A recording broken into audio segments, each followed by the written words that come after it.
오늘은 우리 교회가 설립된 지 22회가 되는 주일입니다. 그동안 우리는 교회로서 자기 역할을 다하려고 나름대로 애써왔습니다. 그러나 이렇게 설립주일을 맞이하여 다시 한번 과연 우리가 하나님께서 보시기에 바람직한 교회로 살아왔는가를 되돌아보려고 합니다. 그래서 부족한 부분을 채우고 더욱 바르고 신실하게 앞으로도 교회로서 살아가기를 바랍니다. 그러기 위해서 오늘 본문을 두 가지로 살펴보겠습니다. 첫째, 편지를 쓰는 목적. 둘째, 교회의 존재 이유. 첫 번째입니다. 이 편지를 쓰는 목적. 14절에서 글쓴 이는 내가 속히 내게 가기를 바라나 이것을 내게 쓰는 것은 이렇게 말합니다. 이 말씀의 뜻을 정확히 알기 위해 이 구절을 원문의 순서대로 직역해 보겠습니다.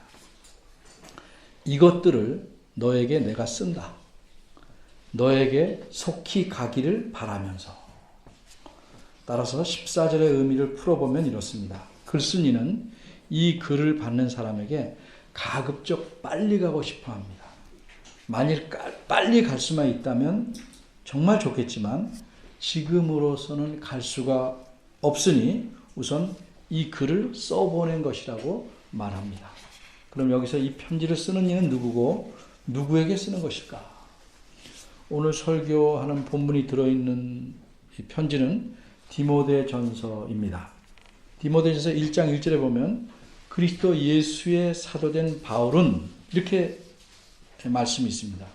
따라서 오늘 이 본문을 포함해서 디모데전서는 분명히 사도 바울이 쓴 편지입니다. 그러면 이 편지를 받는 사람은 누굴까? 1장 2절에서 알 수 있는데 디모데입니다. 바울과 디모데는 그럼 어떤 사이인가? 1장 2절을 더 보니까 믿음 안에서 참 아들된 디모데에게 편지하노니 하는 말씀이 있습니다. 여기서 디모데와의 관계를 알 수 있습니다. 디모데는 바울의 진짜 아들은 아닙니다. 디모데는 바울을 통해서 예수님을 믿게 되었고 따라서 바울이 자기 아들처럼 여기는 청년입니다. 그럼 바울이 디모데에게 이 편지를 쓴 목적을 알기 위해 14절부터 자세히 살펴보겠습니다. 14절에서 바울은 금방도 읽었지만 이렇게 말합니다. 내가 내게 속히 가기를 바라나. 이 말씀을 보니 사도 바울은 디모데에게 빨리 가기를 바라는데 그럼 디모데는 어디 있기 때문에 가려고 하는가? 디모데전서 1장 3절을 보니까 바울은 다른 곳으로 전도하러 떠날 때 이 청년 디모데를 에베소라는 곳에 머물게 했고 그곳 교회에서 목회하도록 했습니다. 그런데 디모데가 목회하는 에베소 교회에 문제가 생겼습니다. 어떤 교회에서든지 생길 수 있는 문제는 크게 말하면 두 종류입니다. 하나는 하나님 말씀대로 행하지 않아서 생기는 문제고 다른 하나는 하나님 말씀을 잘못 가르쳐서 생기는 문제입니다. 그리고 이 두 종류의 문제는 종종 뒤섞여서 더 심각하고 복잡한 문제들을 만들어냅니다. 바울은 이런 문제들 때문에 힘들어하는 디모데를 돕고 그 문제들을 해결해서 교회가 평안해지기를 원했습니다. 그래서 디모데가 있는 에베소로 속히 가기를 원했습니다. 그러나 사람에게는 자신이 원하면 당장 할 수 있는 일도 있지만 아무리 원해도 할 수 없는 일도 있습니다. 목말라서 물을 먹기를 원한다면 당장 먹을 수도 있습니다. 그런데 언제나 그런 것은 아닙니다. 어린이를 위해서 예를 들면 예배 시간에는 당장 물을 먹을 수 없습니다. 부모들도 잘 아셔야 됩니다. 반드시 예배가 끝날 때까지 기다려야 합니다. 예배 시간에는 함부로 움직이는 것이 아닙니다. 또 학교에서 시험에 좋은 성적 얻기를 간절히 바라고 원한다고 해서 좋은 성적을 반드시 얻을 수 있는 것은 아닙니다. 미리 열심히 공부해야 되고 또 시험 치는 날에도 집중해서 시험을 잘 치러야 원하는 성적을 얻을 수 있는 것입니다. 또 훌륭한 사람이 되고 싶다고 해서 반드시 훌륭한 사람이 됩니까? 그렇게 되려고 열심히 공부해서 이른바 평판이 좋은 대학에 들어간다고 해서 다 훌륭한 사람이 됩니까? 그럼 이 나라가 얼마나 좋아졌겠습니까? 훌륭한 사람이란 높은 점수를 따고 상위권 대학에 들어가야만 될 수 있는 것이 아니라 좋은 인품을 키워야 되는 것이기 때문입니다. 이처럼 내가 원한다고 모든 것을 이룰 수 있는 것은 아닙니다.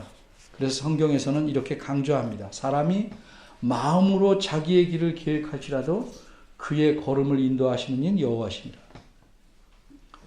또 말씀합니다. 사람 마음에는 많은 계획이 있어도 오직 여호와의 뜻만이 완전히 서리라. 이걸 늘 기억해야 됩니다. 바울은 지금 이곳저곳으로 먼 곳에 다니면서 하나님 말씀을 전하고 있는 중입니다. 그러니 전도하다가 되돌아갈 수가 없습니다. 하나님께서 허락하셔야 전도하다가 잠시 멈추고 갈 수 있습니다. 그런데 여러 형편을 살펴볼 때 하나님께서 속히 허락하실 것 같지가 않습니다. 그래서 바울은 디모데에게로 속히 가고 싶어도 갈 수가 없었습니다. 여러분, 속히 가서 뭐라고 말해야 되는데 그럴 수 없으면 어떤 방법을 우리가 씁니까? 전화합니다. 그런데 전화가 없는 옛날에는 어떻게 했을까요? 편지를 하게 됩니다. 14절 말씀이 그런 뜻입니다. 내가 속히 네게로 가기를 원하지만 그럴 수 없을 것 같다. 그래서 이 편지를 내게 쓰는 것이다. 이런 뜻입니다. 이제 15절을 보겠습니다. 15절은 만일 내가 지체하면 이렇게 시작합니다. 그거 계속 읽어보면 말이 좀 꼬이는 것 같습니다. 왜 그렇습니까? 만일 내가 지체하면 이러이러한 것을 알게 하려 함이니. 지체하면 알게 하려 한다. 좀 말이 이상하죠? 이렇게 이상하게 연결돼 보입니다. 그런데 정확히 제가 설명하자면 만일 내가 지체하면이라는 말은 뒷말이 생략된 문장입니다. 어떤 내용이 생략되었을까? 생략되었음직한 내용을 집어넣어서 제가 말을 완성해 보면 아마 이런 의미일 것입니다. 내가 네게로 속히 가기를 원하지만 이곳 형편이 당장 갈 수가 있어 보이지 않는다. 그런데 여기서 내가 더 지체하게 되면 갈 수 없게 되거나 가도 아무런 도움이 안 될 것 같구나. 그래서 바울은 속히 갈 수 없을 것 같아서 편지를 쓰기로 마음먹은 것입니다. 그럼 왜 편지를 쓸까? 자신이 직접 가서 디모데에게 빨리 해줘야 할 말을 못 가니까 그 말을 편지로 써보내려는 겁니다. 이것이 바울 사도가 이 편지를 쓰는 목적입니다. 그럼 바울이 디모데에 가서 해주고 싶은 말이란 무엇인가? 그것은 한마디로 하나님의 집에서 어떻게 행하여야 할 것인가에 대한 겁니다. 자세히 보면 너로 하나님의 집에서 이렇게 나옵니다. 어떻게 행하여야 할 것을 알게 하려 한다. 여기서 너로라는 말을 들을 때 오해하면 안 됩니다. 여기서 너는 분명히 디모데입니다. 그는 에베소 교회의 목회자입니다. 그런데 그 교회에 생긴 문제들이 디모데가 잘못해서 생긴 문제가 아닙니다. 그러니까 목회자인 네가 문제니까 네가 하나님의 집에서 어떻게 해야 할지를 알면 문제가 해결된다. 이런 의미가 아닙니다. 이 시점에서 목회자로서 디모데가 해야 할 일은 두 가지입니다. 우선 시급한 것은 일어난 문제들을 처리하는 것이고 다른 하나는 길게 내다봐서 교인들을 바르게 교육하는 일입니다. 그렇게 교육해야 잘못된 문제들이 안 일어나거나 덜 일어날 수 있기 때문입니다. 따라서 너로 하나님의 집에서 어떻게 행해야 할 것이라는 표현은 목회자인 디모데가 당장 일어난 문제들을 어떻게 처리해야 하는지와 교인들에게 어떻게 교회에서 행하도록, 교회 생활을 하도록 가르쳐야 할지 그 내용을 의미하는 겁니다. 다시 말해서 디모데가 행할 것이란 목회자인 디모데를 통해 디모데 자신과 교인 전체에게 가르쳐야 할 내용이라는 뜻입니다. 그러기에 디모데서 4장 11절에서도 네가 이것들을 명하고 가르쳐라 이렇게 말씀하고 있습니다. 그러므로 바울이 디모데에게 지금 쓰는 내용은 목회자와 교인 전체가 반드시 잘 알아야 될 내용입니다.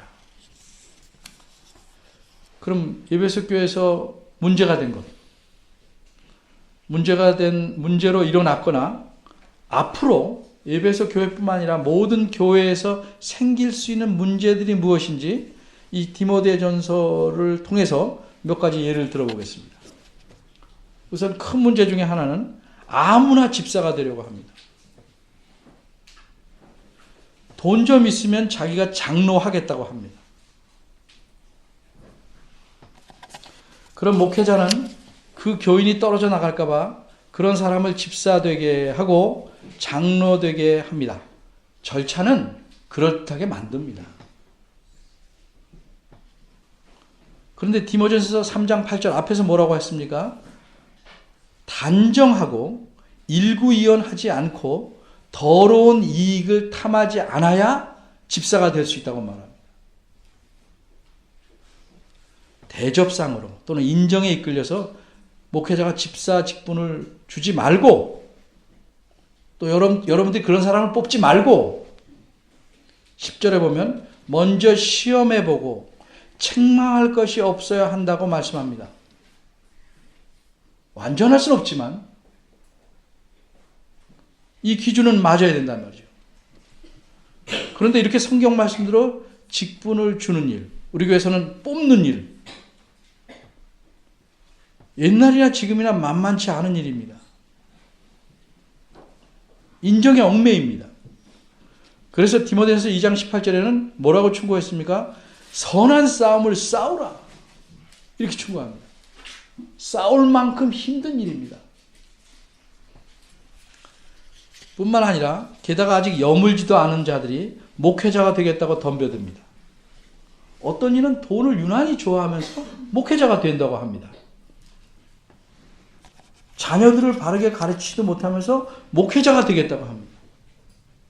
아예 자기가 돈이 있다고 자녀들을 어려서부터 외국에 내보내놓고 목회자가 되려고 하는 사람도 있습니다. 공부 좀 잘 시켜서 머리를 키우는 것보다 훨씬 중요한 것이 뭡니까?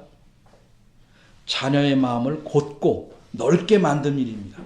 참된 사람, 즉 하나님을 올곧게 믿고 하나님을 기쁘게 하기 위해서 사는 사람, 그런 사람을 만드는 교육입니다. 똑똑함보다 훨씬 중요한 것이 올바름입니다. 신학교만 가겠다면 기특하다고 추천하는 도장을 찍어줘서는 안 됩니다. 반드시 검증해봐야 합니다.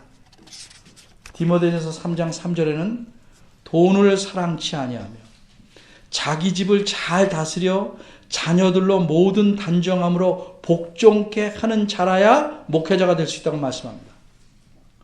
12절을 보면 목회자뿐만 아니라 집사들도 한 아내의 남편이 되어 자기 자녀와 자기 집을 잘 다스리는 자라야 한다고 말씀합니다. 또 디모데전서 4장에 보면 거짓 가르침을 퍼뜨리는 자들에 대한 말씀이 나옵니다. 이렇듯 교회는 안팎으로 여러 문제가 나타날 수 있습니다. 그러기에 사도 바울은 디모데에게 목회에 필요한 내용들을 가르치려고 이 편지를 쓴 것입니다. 이처럼 이 편지에서 말씀한 내용을 가지고 교인들을 양육해야 하는 것이 목회자가 해야 할 일입니다. 그럼 목회자는 물론이고 성도들이 교회에서 어떻게 행해야 마땅하는가? 한마디로 경건하고 바르게 행하는 것입니다. 둘째, 교회의 존재 이유. 교회는 존재하는 것만으로 교회가 되거나 교회답게 되는 것은 아닙니다. 그러기에 교회는 항상 어떤 교회로 이 교회가 또 왜 어떻게 존재하는가를 생각해야 됩니다. 따라서 이제 교회가 무엇이고 왜 존재해야 하고 무엇을 해야 하는가에 대해서 좀 더 생각해 보겠습니다. 먼저 교회가 무엇인지를 생각해 봅니다. 15절에서는 한마디로 교회는 뭐라고 말합니까? 교회는 하나님의 집이다. 이렇게 말씀합니다.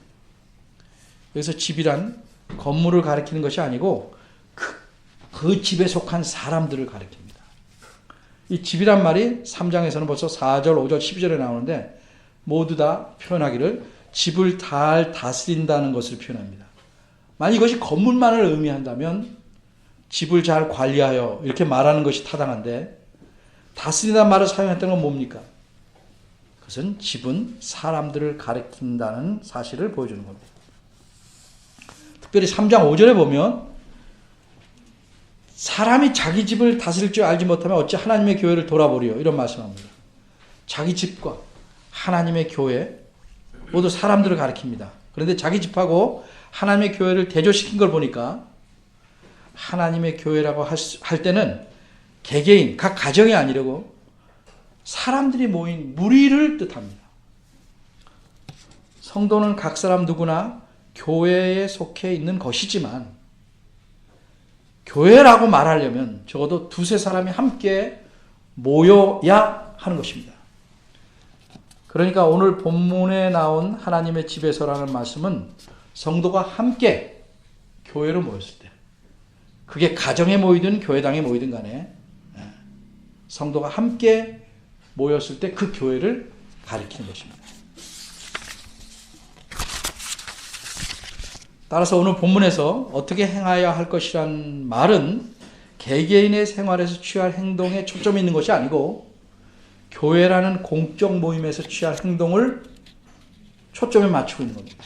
물론 개인의 삶도 경건해야 합니다만 특별히 교회라는 공적인 모임에서는 반드시 경건한 태도를 취해야 합니다. 그 이유는 교회가 하나님의 집이기 때문입니다. 다시 말하면 교회는 자기 마음대로 편하게 행동할 수 있는 개인의 집이 아니고 비유해서 하나님께서 계신 집이기 때문입니다. 하나님께 속한 사람들이 공통적인 목적을 가지고, 즉 하나님 예배하고 하나님 말씀 배우려는 목적을 갖고 하나님의 집에 들어와 있는 것입니다. 그러게 예의 바른 사람은 어떻게 합니까? 남의 집에 가서 함부로 하지 않듯이 예의 바른 성도라면 하나님의 집인 교회에서 경건하고 바르게 행해야 마땅한 겁니다. 근데 여기서 질문이 하나 생길 수 있습니다. 교회가 하나님의 집이다. 그럼 이 안에서 반드시 경건하고 거룩하게 행동해야만 하는가?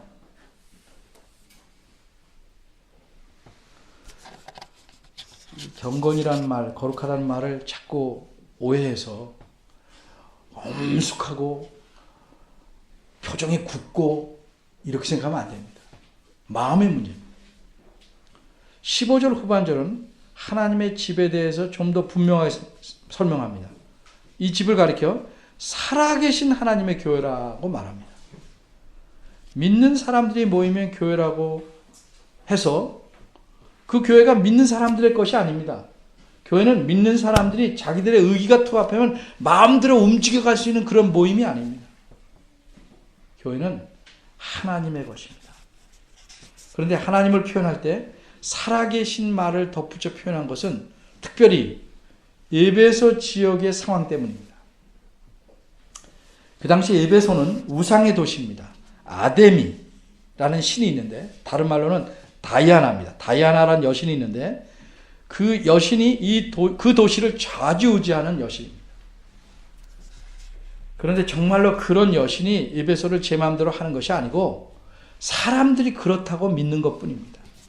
사실 아데미라는 여신은 우상입니다. 사람들이 만들어 놓은 동상에 불과한, 거기다 신이라고 이름 붙인다면 죽은 신입니다.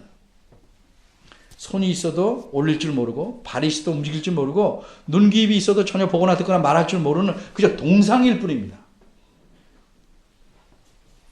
근데 사람들은 그게 신이라고 생각합니다. 하지만 하나님은 그렇지 않습니다. 살아계시고 영원히 살아계신 분이십니다. 세상 모두를 다스리시는 창조주 하나님이십니다. 만물과 인간의 모든 운명이 하나님 손 안에 있습니다. 이런 하나님이 이 교회의 주인입니다. 그렇게 교회에 모인 사람들은 하나님 앞에 있는 것이고 하나님의 집에 들어왔기 때문에 비유적으로 반드시 경건한 자세로 반듯하게 행동해야만 합니다. 여러분, 교회가 모이는 가장 중요한 목적이 무엇인지 아시죠? 살아계신 하나님을 예배하려는 겁니다. 예배는 살아계신 하나님께 드리는 것입니다. 하나님께서는 살아계시기 때문에 우리가 졸거나 딴 생각하거나 정신을 다른 곳에 보내고 몸만 예배하는 척하고 있는 것을 다 보고 계십니다. 그렇게 정말로 살아계신 하나님께 예배한다는 사실을 우리가 분명히 안다면 저절로 우리 행동을 다듬을 수밖에 없습니다.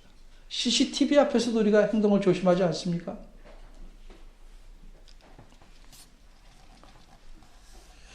우리가 존경하는 선생님 앞에 가면 학생들은 몸을 상당히 조심스럽게 행동합니다.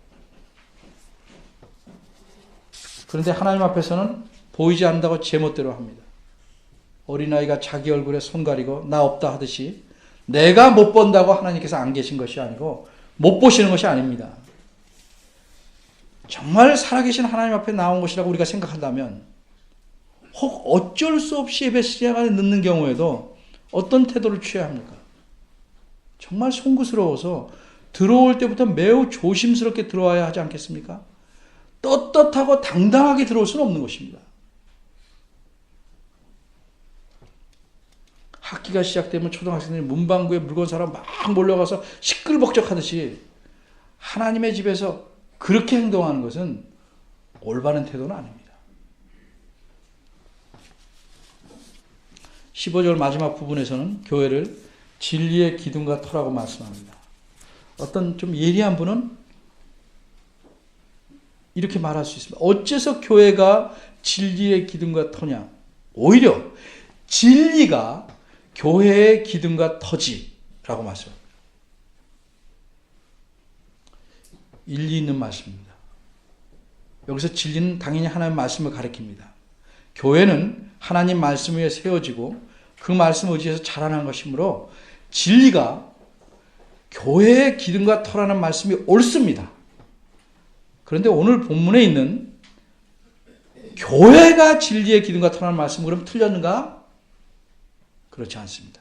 제가 자주 강조합니다. 말이나 글은 어떤 의도로 말했는가를 잘 살펴서 이해해야 합니다. 사도 바울이 진리가 교회의 기둥과 터라는 사실을 몰라서 또는 그렇게 말하려다가 실수해서 말을 바꿔서 교회가 진리의 기둥과 터라고 말씀한 것이 아닙니다.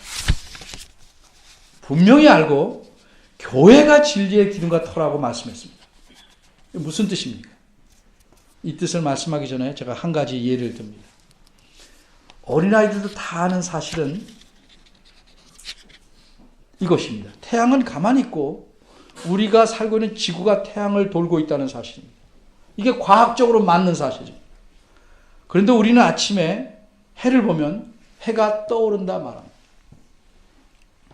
지구는 가만히 있고 해가 움직인다고 말하는 셈입니다. 근데 그렇게 말할 때 누가 나에게 너 왜 거짓말하냐? 따지는 사람은 없습니다. 아니면 정신이 나갔냐? 이상하게 쳐다보는 사람은 없습니다. 과학적으로 말할 때는 지구가 돈다고 말하지만 일상생활에서 말할 때는 해가 뜬다고 말합니다. 왜? 말하는 의도가 다르기 때문입니다. 마찬가지로 진리가 교회의 기둥과 터라고 할 때는 교회의 삶과 건강 이것도 연관해서 말한 것이고 오늘 본문처럼 교회가 진리의 기둥과 터라고 말할 때는 다른 것과 연관해서 말하는 겁니다. 그게 뭡니까?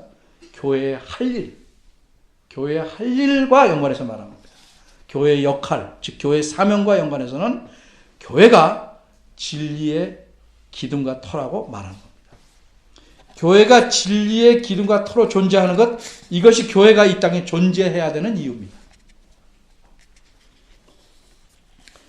여기서 기둥과 터라고 할 때 뭐 조그만 건물, 우리 교회같이 조그만 건물을 유지하는 기둥과 터를 생각해도 그 이해를 그 의미를 이해하는데 어려움이 없겠지만 배경을 알면 훨씬 생생하고 느낌이 강하게 올 수 있습니다.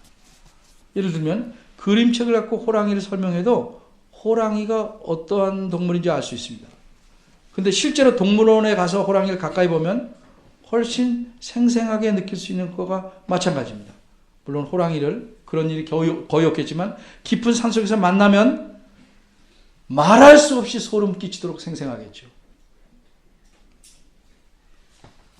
이처럼 에베소 사람들은 기둥과 터라는 말을 들을 때 자연히 떠오르는 게 있습니다. 그것은 에베소에 있는 아데미 여신을 섬기는 신전의 기둥과 터입니다. 이 신전은 고대 세계 7가지 신비 중에 하나입니다. 이 신전은 엄청나게 컸습니다. 지금은 큰 건물이 많이 있지만 지금부터 약 2000년 전에는 크거나 높은 건물이 매우 드물었습니다. 그런데 이 에베소 그 도시의 사방에서 누구나 이 신전을 바라볼 수 있도록 무척 크고 높게 만들었다고 합니다. 그 터의 폭은 60m, 길이는 120m가 넘는다고 합니다. 평수로 따지면 2200평입니다. 우리 교회가 약 40평인데 50배가 훨씬 넘습니다. 게다가 높이는 어떤 줄 아십니까? 대리석으로 만든 지붕을 떠받치기 위해서 기둥을 세우는데 기둥 하나의 지름이 2m고 높이는 18m. 이런 기둥도 대여섯 개 만든 게 아니라 127개나 세웠답니다. 그러니까 그 기둥과 터라고 할 때 그 웅장함 저절로 떠오르는 거예요. 우리 교회당에 십자가, 조그만 십자가 있는 것까지 높이가 약 8m입니다. 이 높이의 2배가 넘고 면적은 50배가 넘는 건물이라고 상상해 보십시오. 얼마나 웅장하겠습니까? 기둥과 터라고 하면 그런 기둥과 터, 얼마나 든든하고 튼튼하고. 이처럼 교회는 진리의 기둥과 터입니다. 진리인 하나님 말씀을 보존하고 전파하고 유지하는 곳이 바로 교회라는 말씀입니다. 하나님의 집에서 우리가 진리와 연관하여 어떤 일을 해야 하는지를 그래서 잘 생각해 봐야 할 것입니다. 오늘 본문을 통해서 우리는 교회의 존재 이유에 대해서 생각해 봤습니다. 바꿔 말해서 교회가 무엇인지, 그리고 교회에서 어째서 경건한 태도를 가져야 하는지, 교회의 역할이 무엇인지를 살펴보았습니다. 요즘은 예전보다 더 많은 사람들이 이른바 교회 개혁에 관심이 많은 듯합니다. 좋은 현상입니다. 그래서 개혁적인 교회를 찾아다닙니다.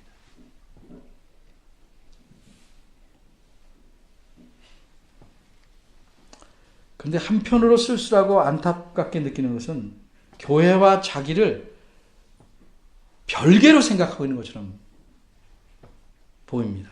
꼬집어 말하면 자신은 고치지 않은 채, 자신은 개혁하지 않은 채, 개혁한 교회 가면 자신이 저절로 개혁되는 줄 압니다.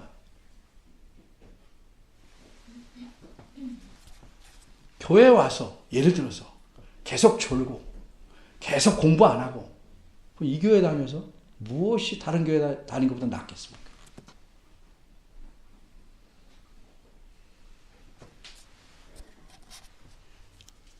어떤 분들은 하나님 말씀에는 굉장히 입으로 관심 있는 척 하는데 그 말씀에는 매이지 않고 자기 마음대로 삽니다. 또 어떤 분들은 훌륭한 신학자들의 책들을 읽고 그것이 개혁의 전부